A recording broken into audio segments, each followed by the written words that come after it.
के चरण करता। जब से चढ़ल बा दशहरा हो बड़ा लागल बाटे पहाड़ा हो। देखी दियरी में दिया जरता मन छुए के चरण करता। माई बाघावा से डर लागता मन छुए के चरण करता। मन छुए के चरण करता।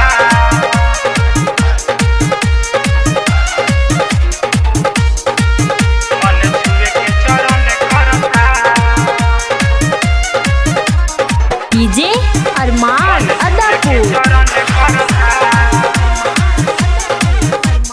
माई के नगर भीड़े बाटे लमहर कैसे माई के भोगावा लगाई। हमरा लागे बड़ी डर कैसे जाई नियर हम के करा से बतिया बताई। माई के नगर भीड़े बाटे लमहर कैसे माई के भोगावा लगाई।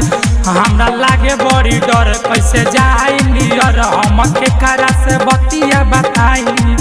लोग आगे बढ़ता वे लगातार अब आई गइल बारी हमार।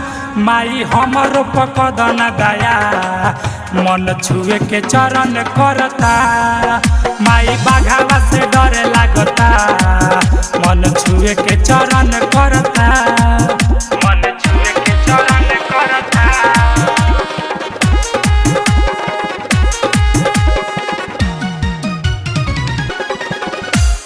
डीजे अरमान। डीजे अरमान। डीजे